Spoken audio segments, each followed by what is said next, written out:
En este día, domingo 24 de agosto del año 2025, desde la ciudad de Stockton, California, hora del Pacífico, 2 de la tarde, con 4 minutos. Damos inicio lo que hemos comenzado,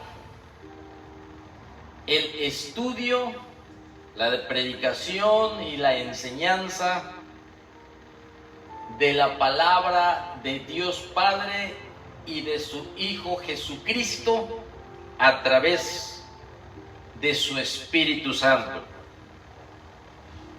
Así que en esta hora damos inicio y vamos a comenzar con una oración, buscando el rostro de Dios,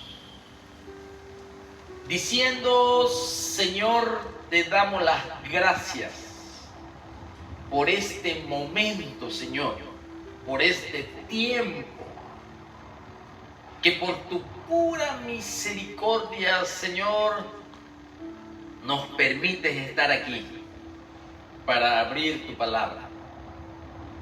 Reconocemos, Señor, que hemos pecado,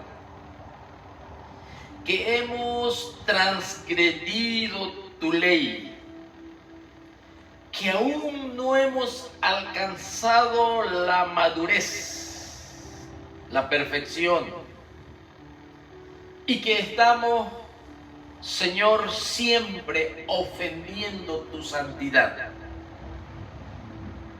No podemos ocultar, Señor, nuestro pecado. Nuestro corazón está abierto ante aquel que lo escudriña todo. Por eso decimos perdón. Limpia, Señor, nuestro pecado y nuestra maldad con la sangre preciosa y eficaz de nuestro Señor Jesucristo. Límpianos, purifícanos, Señor. Confiamos en tu fidelidad, en la fidelidad de tu palabra, que nos indica que si alguno hubiere pecado, abogado tenemos para con el Padre, a Jesucristo el justo. Si confesamos nuestros pecados, tú eres fiel y justo para perdonar nuestros pecados y limpiarnos de toda maldad.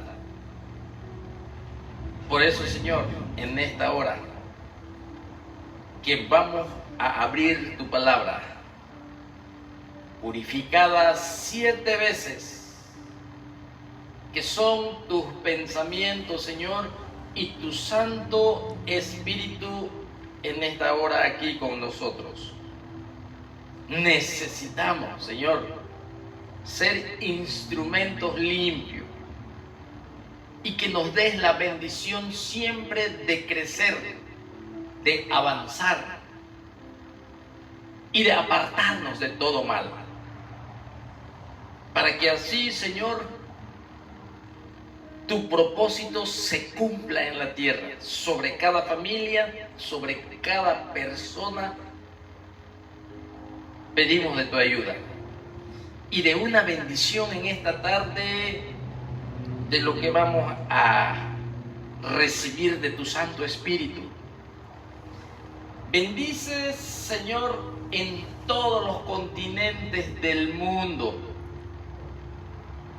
a nuestros hermanos, a la comunidad de creyentes, a tu pueblo, a tus hijos.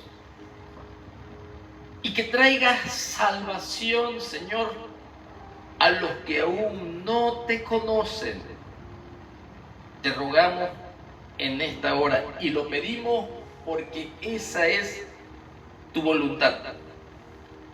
Que tú no quieres que nadie perezca, sino que todos vengan al arrepentimiento para ser salvos, para obtener la vida eterna. Pero es necesario tu evangelio, Señor, la obra de la cruz, Señor, donde está la ofrenda y el sacrificio por nuestro pecado, tu sepultura y tu resurrección, Señor, que es el poder que tú has dado para que el hombre sea salvo. Tu Santo Espíritu, Señor, y tu dirección en esta tarde para aquellos que no te conocen, te lo pedimos en el nombre de Jesucristo. Amén. Amén. Así es.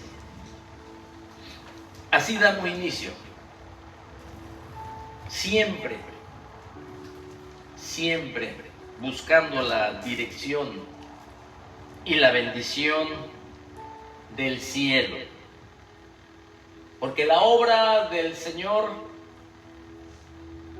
se hace a través de su pueblo, de su iglesia, de la comunidad de creyentes, aquellos que ya han sido apartados o santificados o libertados de las tinieblas a la luz, o aquellos que han venido de muerte a vida. Ellos son los que el Espíritu Santo ha hecho habitación en ellos, y que conforme al propósito del Padre del cielo mismo se tiene que hacer en esta tierra. Todos han hecho su parte, desde los apóstoles, desde la iglesia naciente en Jerusalén, en Hechos capítulo 2, y a lo largo de los siglos, todos han tenido un propósito del Señor para cumplir la bendición de lo alto, de servirle a un Dios todopoderoso, a un Dios que tiene todo el conocimiento, toda la sabiduría, a un Creador que es santo, justo, misericordioso, inmutable, eterno.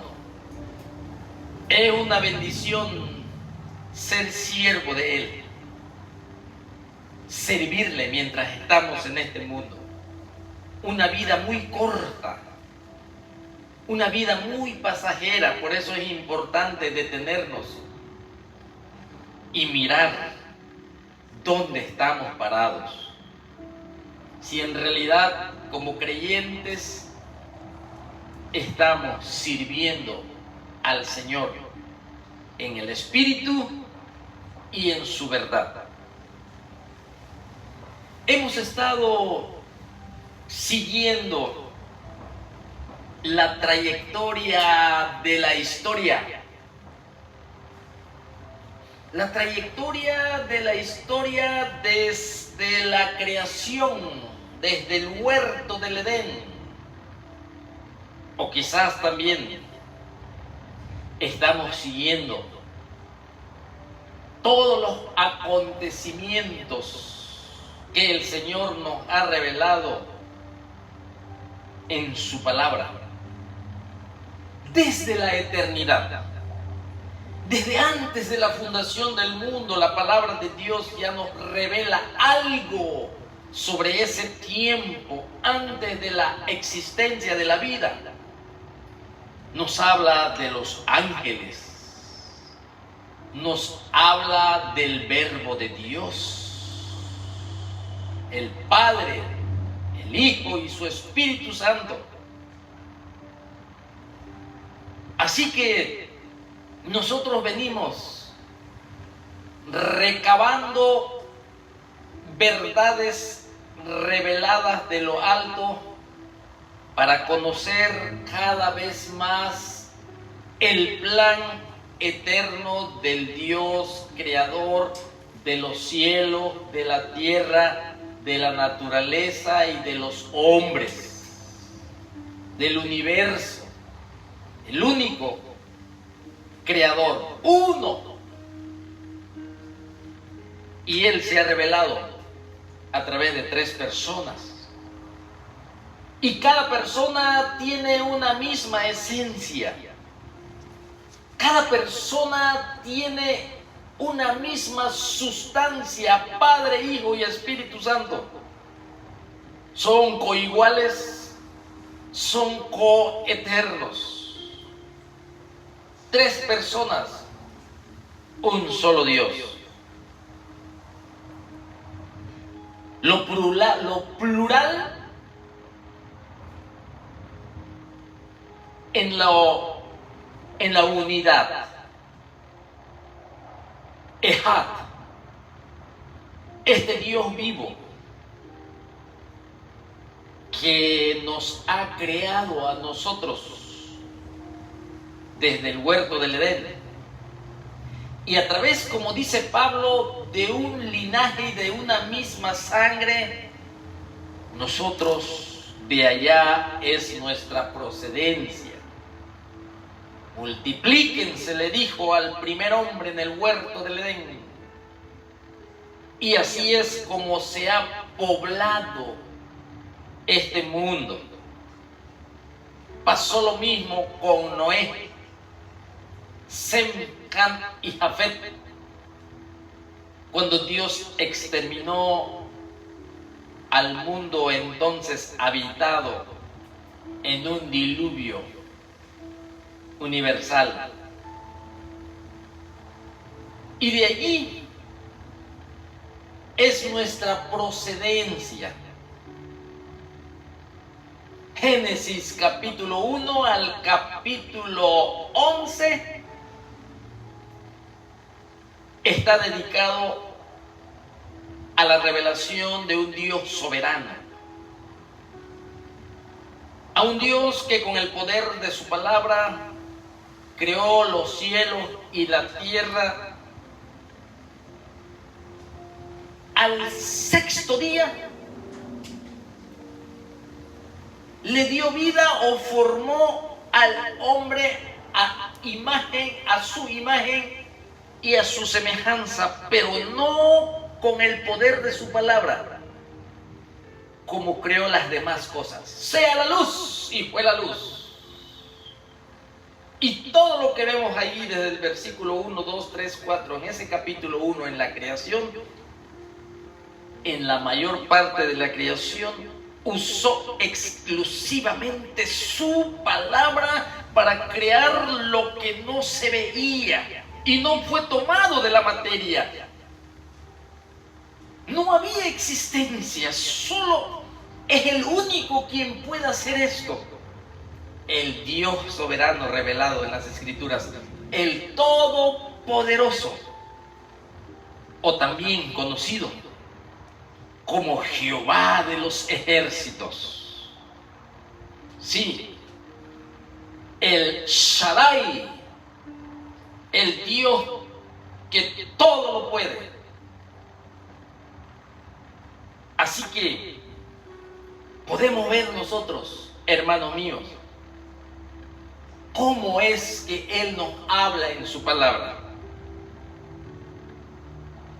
Y Él desarrolla un plan dentro del tiempo, dentro de la materia y en medio de los hombres. Está desenvolviendo paulatinamente, progresivamente ese plan, el reino universal de Dios sobre la tierra. Y en cada libro de la Biblia, tanto Génesis, Éxodo, Levítico, Número, Deuteronomios, hay un personaje protagonista principal, único, el Hijo de Dios, nuestro Señor Jesucristo, que en el Antiguo Testamento se manifestó muchas veces como el ángel de Jehová, preparando la tierra para su encarnación. En Josué también lo podemos ver. En cada libro vemos una imagen profética de aquel que venía a este mundo. La simiente de la mujer, Génesis, Éxodo, el Cordero de la Pascua. O una tipología allá en Éxodo 22, también lo podemos ver, en muchas formas.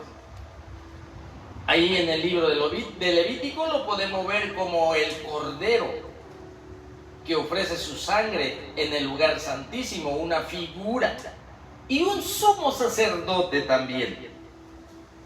Nuestro Señor Jesucristo apuntando y preparando mentalmente el Dios de toda gloria a un pueblo sobre la venida del Mesías.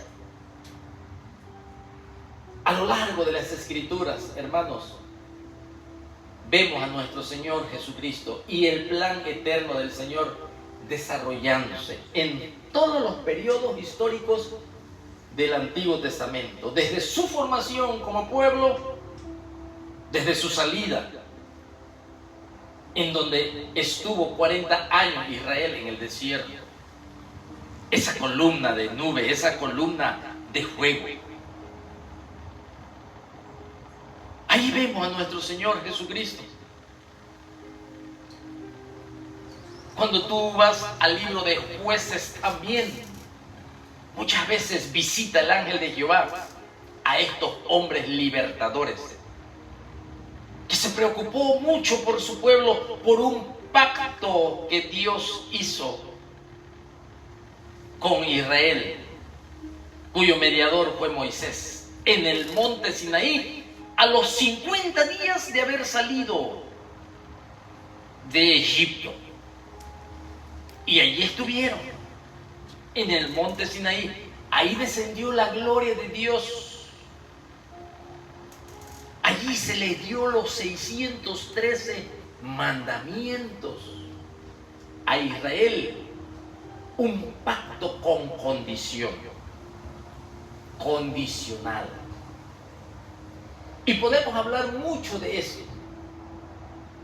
Cuando vemos el libro de Ruth, otro libro histórico, a partir de Josué comienzan los libros históricos. Está el primer libro de Samuel, segundo libro de Samuel, primero de Reyes, segundo de Reyes, primero de Crónicas, segundo de Crónicas. Más adelante te encuentras con Esdras, con Nehemías, con Esther. Libros históricos del Antiguo Testamento. Y cada libro pertenece a ciertos periodos específicos de la historia de Israel en el Antiguo Testamento. Así que nosotros hemos estado siguiendo este recorrido histórico de años, siglos, milenios, desde el capítulo 12 de Génesis, antes de que Jesucristo viniera a nacer en un pesebre en Belén, antes que nuestro Señor Jesucristo viniera a este mundo, Dios trató con Abraham, y estamos hablando de 2000 años antes de Jesucristo. 2000 años antes de Jesucristo, estamos viendo cómo el Señor soberano, que cumple sus planes, que cumple sus propósitos, que cumple su palabra, y que es el único que cumple lo que se propone. A veces nosotros nos proponemos hacer cosas, pero muchas veces fallamos. Pero el Dios vivo, el Dios de todo poder, el Dios de toda sabiduría, el Dios de toda gloria, el soberano creador de todo el universo, es el único que sus planes nunca son truncados. Sus propósitos, todo se cumple. Hasta los más difíciles que son para el hombre, el Señor de toda gloria lo hace. Y eso es lo que nosotros podemos extraer dentro de la historia de Israel, cómo el Señor habló de muchas formas y de muchas maneras a las 12 tribus de Israel por medio de los profetas, por medio de los reyes, por medio de los sacerdotes. Y a veces también por medio del pueblo.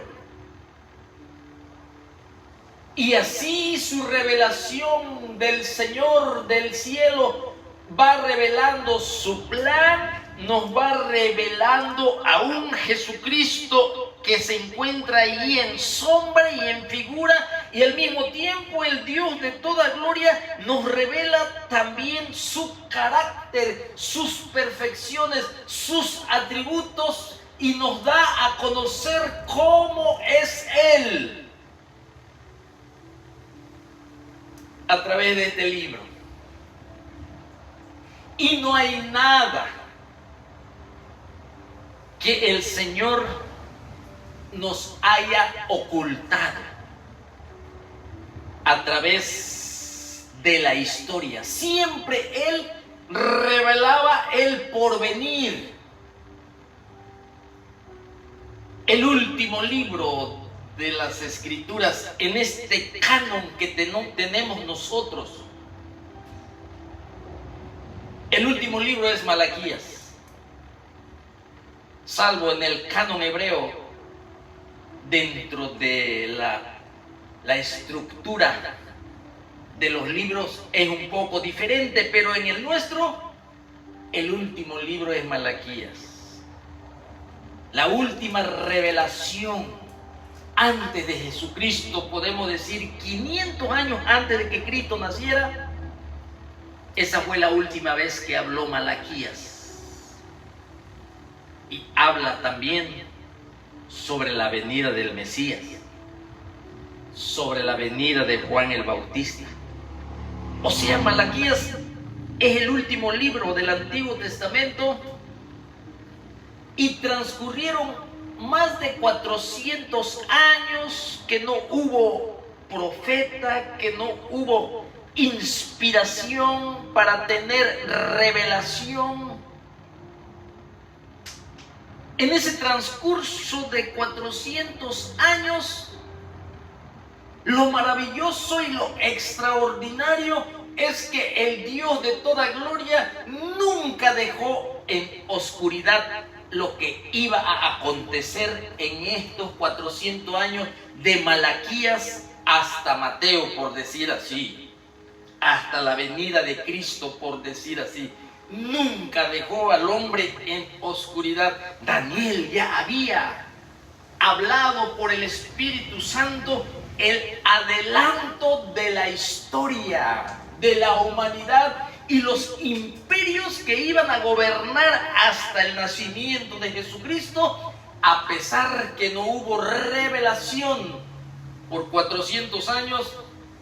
El profeta Daniel, estando en Babilonia, allí en aquel sueño que tuvo Nabucodonosor, el Señor de toda sabiduría trae esa inspiración divina a Daniel, y Daniel, ahí la tenemos en la revelación, en el capítulo 2 de Daniel. Podemos ver claramente, o quizás en el capítulo 7 también lo tenemos, en aquellas 4 bestias. En el capítulo 2, el sueño que Nabucodonosor tuvo, aquella estatua con cabeza de oro fino. los brazos y los pechos de plata, 2 brazos y el pecho de plata, el muslo y el vientre de bronce, las 2 piernas de hierro. Babilonia, imperio medo-persa, imperio griego y el imperio romano. Y había otro imperio más abajo, allí donde saldría una bestia, aquel hierro mezclado con barro, los 10 dedos de los pies, las 10 naciones de donde surgiría el cuerno pequeño. Así que Jesucristo nace, hermanos, y Juan el Bautista al final de los tiempos, por decir así, en el imperio romano. Ahí es cuando nace Juan el Bautista y nuestro Señor Jesucristo. Y dentro de los 4 evangelios, Mateo, Marcos, Lucas y Juan, el más profundo de estos 4 evangelios en cronología, en acontecimientos, en investigación diligente, fue el del médico amado Lucas. Porque tú te das cuenta cómo Mateo comienza el evangelio de Mateo. Comienza con la genealogía de Jesucristo. Y Marcos comienza cuando aparece Juan el Bautista, inmediatamente el ministerio de Cristo.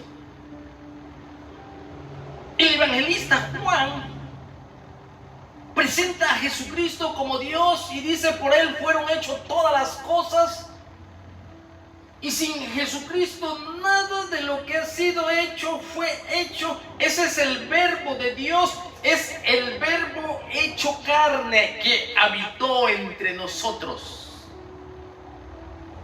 Pero Lucas, el que estamos estudiando nosotros, él en cronología, en el inicio de su escrito, en este libro biográfico e histórico, podemos ver que comienza desde el templo, que era conocido como el segundo templo de Zorobabel, y que también Herodes lo estaba reedificando o agrandando. Estaba allí ministrando un hombre llamado Zacarías. Él se fue muchos años antes del nacimiento de Cristo, hasta la vida del sacerdote Zacarías, su esposa Elizabeth. Desde ahí el Señor envía un ángel que trae revelación para dar continuidad y cumplimiento a las profecías del Antiguo Testamento. Una de ellas, la más clarita, la más clara de todas las profecías, está en Daniel capítulo 9. La profecía de las 70 semanas. 70 semanas de año, en donde el Señor le revela a Daniel cuándo se va a reedificar Jerusalén y el templo. Recuerde que todo era destrucción. Cuando Nabucodonosor destruyó a Jerusalén y el templo, y estuvieron 70 años esclavos, cautivos en Babilonia, y Daniel, que era un personaje muy allegado al Dios vivo, al Dios creador de Israel, que nunca se apartaba de las profecías, que fue llevado cautivo de muy joven a Babilonia, y pasaron los años y cuando ya tenía más de 80 años, dice que él estaba mirando atentamente los libros, las profecías de Jeremías, que iba a estar Israel 70 años en el cautiverio y luego el Señor, en su soberana voluntad, los iba a volver a traer a Jerusalén.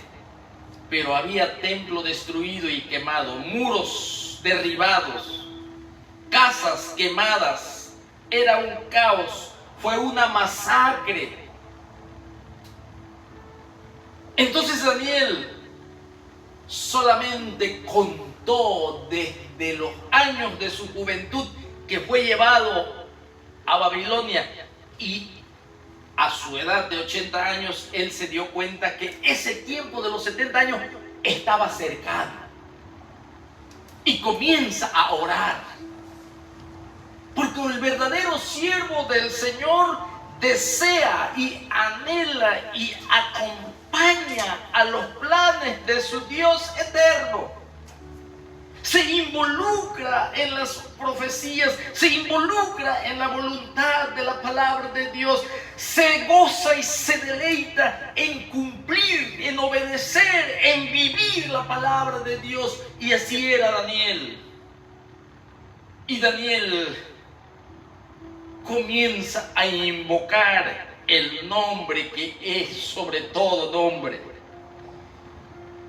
Se postró y comenzó a invocar el nombre que es sobre todo nombre, el nombre de Jehová de los ejércitos. Y comienza a confesar el pecado de Israel y todas las iniquidades cometidas, tanto de los reyes como del pueblo y los sacerdotes y los principales. Y le dice: Señor, tú diste tu buena palabra, que tenemos que regresar allá donde tú pusiste tu habitación, allá donde tú te manifestabas, Señor, por medio de tu gloria, para que tu pueblo adore. Allá en el libro de la ley de Moisés, tú nos prometiste que ibas a habitar en medio de tu pueblo, Señor, pero tu pueblo ha pecado, tu pueblo, Señor, te ha abandonado, hemos hecho impíamente, hemos pecado, Señor, por eso te pedimos perdón, Señor, tuyo es la justicia, Señor, tú eres el único quien nos puede ayudar, por eso ruego en esta hora, Señor, que se cumpla tu palabra por medio del profeta Jeremías. Inmediatamente viene un ángel y le trae esta profecía, la profecía de las 70 semanas. Y no solo le revela los años en que tardarían en construir el templo y reedificar a Jerusalén, sino que también se le da la cantidad de semanas, de años en que el Mesías iba a llegar a Jerusalén, y también en que el Mesías se le iba a quitar la vida. Nuestro Señor Jesucristo. Y por otra semana más, dice, 3 bloques allí en la semana 70, 7 semanas para reedificar el templo, que son 7 por 7, 49. Cada semana, hermanos míos, equivalía a 7 años. Un día por año, o sea, una semana de años son 7 años. Y si decía que en 7 semanas iba a ser reconstruida el templo, así que solamente multiplicamos 7 por 7, que eran 49 años. Y después iban a transcurrir de esas 7 semanas 62 semanas más. Y al finalizar las 62 semanas, el Mesías iba a llegar. Y después de las 62 semanas se le quitaría la vida. Ese era el segundo bloque. El tercer bloque dice, y por una semana más empieza allí la revelación entonces del Dios hacia el profeta Daniel. Así que cuando Jesucristo nace, hermanos míos, había algunos, aunque no todos, que sí estaban familiarizados con esta profecía de Daniel, porque ahí estaba claramente por medio de los años que iba a transcurrir desde la salida de la orden de un emperador medo-persa, del imperio medo-persa, de los persas. Uno de ellos fue Ciro,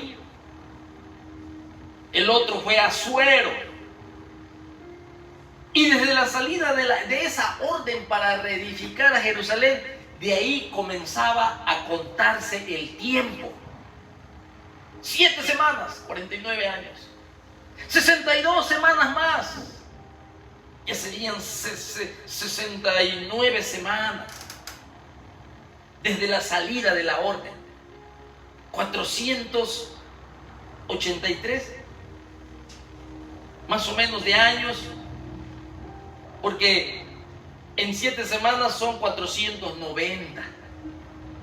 Pero como eran 69 semanas hasta la venida de Jesucristo, son 483 años desde la salida de la orden hasta que Jesucristo iba a llegar a este mundo. Pero no cuenta desde su nacimiento, cuenta desde que Él se manifiesta a Israel.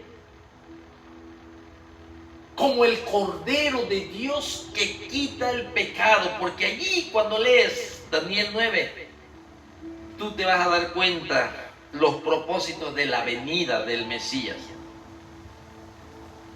Y todo esto tiene concordancia o tiene unidad con los demás procesos históricos en cada libro. Y una de ellas es con lo que sucedió allá en Éxodo capítulo 12, hablando de la Pascua. Cuando Daniel nos revela que después de las 69 semanas al Mesías se le quitaría la vida, tenía que cumplirse exactamente cuando se celebraba la Pascua. Y está conectado también con Éxodo capítulo 12. Cuando Israel iba a experimentar la libertad de la esclavitud para comenzar una nueva vida y obtener las leyes de su Señor, de su formador, de su Redentor, que los había librado de la muerte en Egipto y de la mano de Faraón y de la dura servidumbre que los llevaba a la muerte. En el último juicio de Dios hacia Egipto, que era el 10º juicio de los primogénitos, allí fue donde se instituyó la Pascua. Lo enseñamos la semana pasada. En donde el Señor le ordenó a Moisés y que le diga al pueblo que el día 10 del Nisan tenían que tomar ese cordero y lo tenían que observar para que en él no existiera ningún defecto, ningún desperfecto, que no sea cojo, que no sea ciego, sino sea un cordero maravilloso y precioso, porque es la Pascua de Jehová. Y iba a estar 4 días en observación, y en el día 14 del Nisan o de Abib tenía que ser degollado. Y la sangre tenía que ser puesto en los postes y en el dintel de las casas de los israelitas. Eso es Pascua, eso es Pesa, porque la muerte iba a pasar por alto, porque iba a haber la señal de la sangre y iban a ser librados de la muerte. Y todo eso se cumplió en Jesucristo. La semana que pasó estuvimos viendo cómo el Señor, desde que entró a Jerusalén y Él entró montado en aquel pollino, y como eran ya los últimos momentos de vida en su ministerio en Jerusalén, los principales sacerdotes, los líderes religiosos querían echar mano y lo querían matar, y lo observaban y le buscaban error y le ponían controversia para que quedara mal con el imperio romano, y dice la Biblia, para entregarlo a la muerte, pero no hallaron defecto, no hallaron mal. El Cordero de Dios que estaba dando cumplimiento a las profecías. Pero ahora ya estamos llegando a la Pascua. Por eso el tema hoy es la Pascua y la cena del Señor. La Pascua, Pesa, pasar por alto, era un mandamiento perpetuo para Israel, por todas las generaciones, que hicieran memoria cómo el Señor, formador y salvador y redentor de un pueblo, los libró de una muerte segura en manos de Faraón, en manos de Egipto. Y eso se tenían que acordar perpetuamente, no solo ellos, sino que todas las generaciones, de una obra grandiosa y maravillosa que solo el Dios único manifestó su poder en aquellos tiempos donde las naciones eran politeístas, tenían muchos dioses, y era necesario que Israel manifestara la existencia de un solo Dios verdadero, que hizo los cielos, que hizo la tierra, que hizo el universo y que formó al hombre del polvo de la tierra. Israel iba a ser testigo de este Dios único que lo había apartado, que lo había santificado y que había visto su gloria y había puesto sus leyes y mandamientos en medio de su pueblo, y también el Dios de toda gloria habitaría en medio de ellos. Por eso la fabricación de ese tabernáculo, donde descendía la gloria de Dios, y todas las naciones lo veían, esa columna de nube y de fuego en la noche, el Dios de los hebreos, que derrotó al imperio más poderoso, Egipto. El Dios de los hebreos, el Dios todopoderoso que abrió el mar rojo para dar salvación a su pueblo. La columna de nube y de fuego, testimonio esplendoroso donde estaba en medio de Israel. Y los alimentó por 40 años en el desierto. Ahora, hermano mío, esa libertad, esa salvación, esa Pascua no se tenían que olvidar ellos. Creo que aquí tengo unos versículos bíblicos donde hay orden de que perpetuamente se celebrara la Pascua.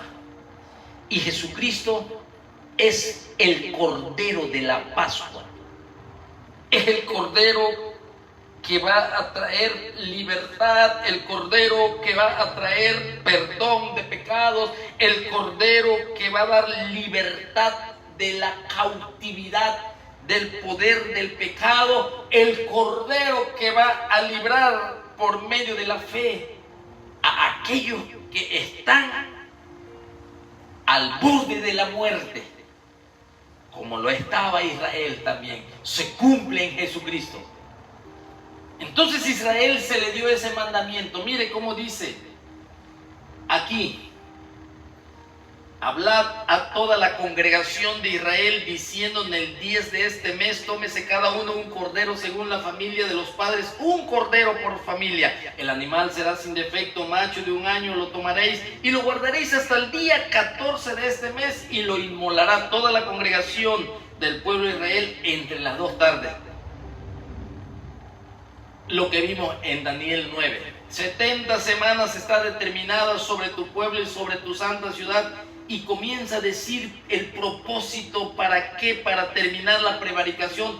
Y comienza en el versículo 25: sabe pues y entiende que desde la salida de la orden para restaurar y edificar a Jerusalén, y aquí viene, hasta el Mesías, príncipe, habrán 7 semanas y 62 semanas.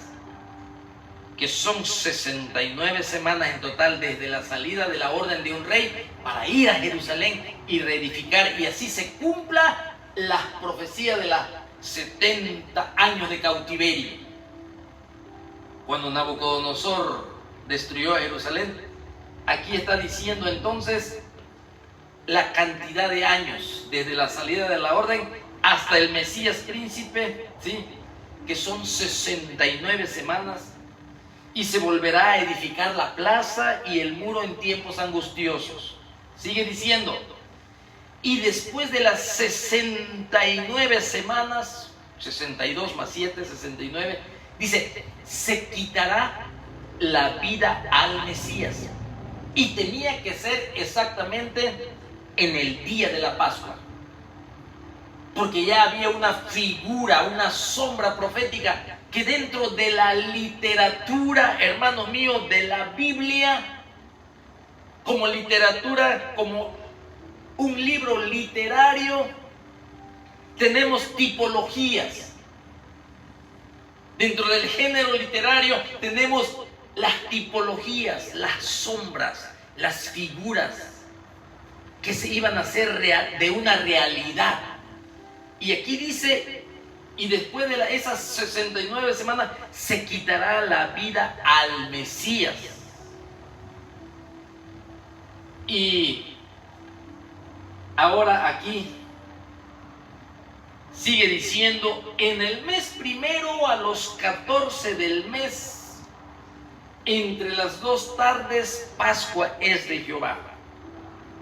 Allá en Levítico 23 dice así: estas son las fiestas solemnes de Jehová, las convocaciones santas a las cuales convocaréis. Celebraron la Pascua ahora en número 9, ¿sí? Aquí en Levítico es cuando se da la ley, en el monte Sinaí. Y la Pascua estaba incluido dentro, como dice aquí, de las fiestas solemnes de Jehová. Acuérdense que dentro del calendario judío al menos hay 7 fiestas de Jehová. El primero es la Pascua, que es el comienzo del año, porque allí en Éxodo 12 el Señor dijo: este será el primer mes del año. Hubo un cambio de calendario allí, ¿sí? Pascua. Y después venía la otra fiesta, los panes sin levadura. 7 días comerían panes sin levadura. Y después vendría la fiesta de las primicias, que tiene que ver con la cebada. Y se ofrecían las gavillas, las primeras gavillas, ¿sí? Como primicia. Y a partir de esa Pascua se tenía que contar 7 semanas, que son 49 días, semana de días, que serían 49 días desde la Pascua, y el día 50 es llamado Pentecostés, o también es conocido como las fiestas de las semanas, Pentecostés. En el calendario judío aparece como Shavuot. Y así dentro del calendario judío más adelante sigue la fiesta de las trompetas. Yom Teruah. Y luego venía el día de la expiación, Yom Kippur, cuando se ofrecían aquellos machos cabríos que usted se acuerda. Y una vez al año, el sumo sacerdote tenía que ministrar en el lugar santísimo, donde solo el Dios santo y eterno manifestaba su gloria, en el propiciatorio, en el lugar santísimo, una vez al año. Y cuando terminaba esta fiesta venía la séptima, que es la fiesta del Sukkot, la fiesta de los tabernáculos. Sí, ya más después se añadieron otras fiestas que no estaba en el tiempo de la ley, como la fiesta del Purim, por lo que sucedió en los tiempos de la reina Esther, cuando Israel iba a ser exterminado, si ustedes se acuerdan. Y también fue añadida la otra fiesta llamada la de la dedicación, por lo que ocurrió cuando el templo fue purificado en el tiempo y en los días de Antíoco Epífanes, allá con los macabeos, con la dinastía de los asmoneos. Todo eso usted ya lo conoce en la historia. Así que la Pascua era una de las fiestas solemnes de Jehová. Cuando Israel iba a salir al peregrinar, hermano mío, después de haber estado más de un año en el monte Sinaí congregado, cuando fue sacado de Egipto, estuvo en el monte Sinaí. Y allí llevaron tiempo porque tuvieron que construir el tabernáculo, tuvieron que organizarse, tuvieron que hacer censos, tuvieron que poner en orden todo, porque iba a iniciarse una peregrinación en el desierto y tenía que haber un orden. Se fabricaron trompetas de plata para poder dar orden a una multitud de personas a través de los toques de las trompetas. Así que duraron allí más de un año. Pero antes, ya cuando estaba todo listo, allí en Números 9 celebraron la Pascua. Y dice aquí en Números 9:5, celebraron la Pascua en el mes primero, a los 14 días del mes, entre las dos tardes. ¿En dónde? En el desierto de Sinaí. Mire cómo dice aquí: en el desierto de Sinaí, conforme a todas las cosas que mandó Jehová a Moisés. Así hicieron los hijos de Israel. Y esta Pascua la celebraron con gozo, hermanos. ¿Por qué? Porque tenía apenas escasos, quizás un año y medio, de haber experimentado una gran salvación. Estaba fresco los juicios que Dios había mandado a Egipto, como el Dios de toda gloria había cumplido su palabra dada a Abraham, a Isaac y a Jacob. Estaban muy frescos y conscientes de cómo el Señor había abierto el mar rojo. Y celebraron la Pascua antes de salir en su peregrinada. Ahora, antes de entrar a la tierra prometida, ya habían transcurrido 40 años también, ¿sí? Allí Moisés repite la ley, hace un recordatorio a los hijos de Israel, porque Moisés va a morir y no va a pasar el Jordán, sino que tenía que continuar la labor Josué. Y allí les recuerda a Moisés de celebrar la Pascua y le dice: guardarás el mes de Abib, que es Nisan, y harás Pascua a Jehová tu Dios, porque en el mes de Abib te sacó Jehová tu Dios de Egipto de noche. Y sacrificarás la Pascua a Jehová tu Dios de las ovejas y de las vacas en el lugar que Jehová escogiere para que habite allí su nombre, o sea, el templo. y el lugar donde iba a estar el templo móvil, sabemos que era un templo móvil, el tabernáculo que se armaba y se desarmaba. Moisés les hace recordatorio antes de cruzar el Jordán. Y cuando ya Josué cruza el río Jordán, y que el Señor también manifestó su gloria con Josué abriendo el río Jordán para pasar en seco, allí sí celebraron otra vez la Pascua. Dice, y los hijos de Israel acamparon en Gilgal y celebraron la Pascua a los 14 días del mes, por la tarde en los llanos de Jericó. Esto era antes de invadir a Jericó. Se circuncidaron, celebraron la Pascua, allí acamparon en Gilgal, porque venía la conquista. Venía para darse cumplimiento a las promesas del Dios de Israel, el cual les daría por heredad la tierra prometida. El plan de Dios continúa avanzando. No había enemigo que detuviera a Israel, porque el Dios de toda gloria habitaba en medio de ellos. Y así pasó el tiempo. Vinieron los tiempos de los jueces, en la cual finaliza con Samuel, el sacerdote, el profeta y juez. Cuando entra el periodo de los reyes, allí en 2 de Crónicas 35:1, Josías se vuelve a celebrar la Pascua.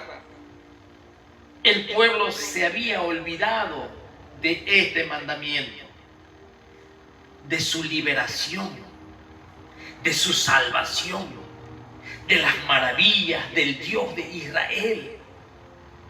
Sus mentes habían escapado a la vanidad. Sus mentes estaban ocupados en las cosas ilusorias del mundo. Y se habían olvidado de esta gran fiesta de la salvación del Señor hacia su pueblo. Pero aparece un Josías que celebra la Pascua a Jehová en Jerusalén. Y ahí volvieron a sacrificar la Pascua a los 14 días del mes primero.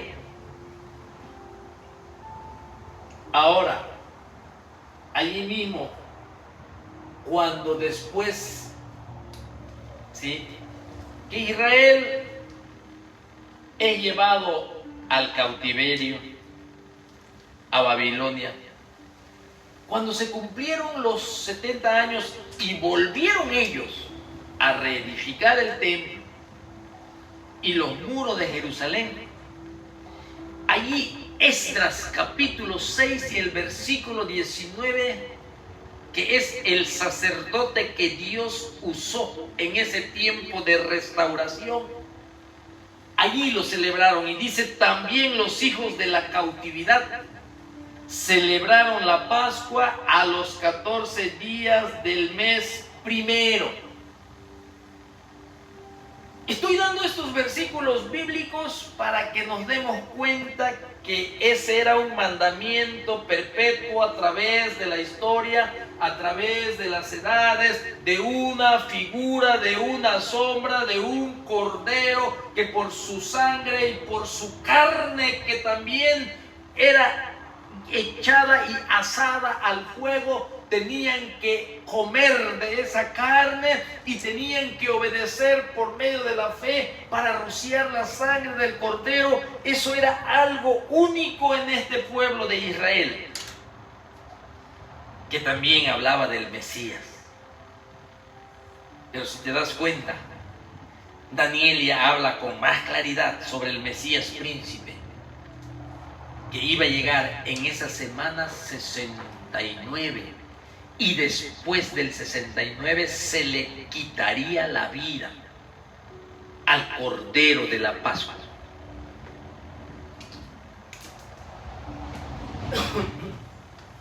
Así que aquí podemos ver nosotros muy claramente a nuestro Señor Jesucristo a lo largo de la historia por medio de la Pascua. Así que cuando Cristo viene a este mundo y Él nació bajo la ley, dice Gálatas 4:4, nacido de mujer y nacido bajo la ley. Jesucristo cumplió al pie de la letra todo lo escrito en la ley. Fue el único quien cumplió al pie de la letra la ley. De ahí en adelante, nadie pudo ni podrá cumplir la ley. Nadie. Y Jesucristo lo hizo. Así que Él, como dice Lucas, que sus padres cada año venían a las fiestas de Jerusalén. Recuerde que nuestro Señor Jesucristo vivía ¿en dónde? Allá en Nazaret. Ahí fue criado nuestro Señor Jesucristo. ¿Sí? Y cuando ya fue grande, Él seguía esa línea del cumplimiento de la ley. Y cuando Él sale y es presentado públicamente como Juan el Bautista una vez más constata y verifica que Él es el Cordero. Pero ahora el Cordero que Dios proveerá y que quitará el pecado del mundo. El Cordero que va a quitar el pecado en los corazones que andan en tinieblas. El Cordero que traería salvación, que traería perdón, que traería el regalo de la vida eterna. Y allí el Señor comienza su ministerio. Y también Él comienza una escuela. Sí, una escuela, sí. Una escuela móvil. O si tú lo quieres entender, un seminario, como hoy en día se le conoce. En donde Él era el maestro. Para preparar líderes. Era un periodo de siembra. Sembraba la buena semilla en ellos para prepararlos, porque Él tenía que volver a su lugar de origen, pero antes tenía que cumplir y pagar un precio que todo humano no puede pagar. Por nada podemos pagar ese precio. Pagar por nuestros pecados. Para que seamos libres. Ni con todo el oro del mundo y con todas las piedras preciosas y con todas las cosas buenas que tú puedes hacer, no podemos pagar ni comprar la salvación de nuestras almas. Solo el Cordero de Dios. Y con la autorización del Padre diciendo: este es mi Hijo amado en el cual tengo complacencia, el que fue concebido por el Espíritu Santo, este será la ofrenda de olor fragante en donde la ira del Padre castigaría nuestros pecados.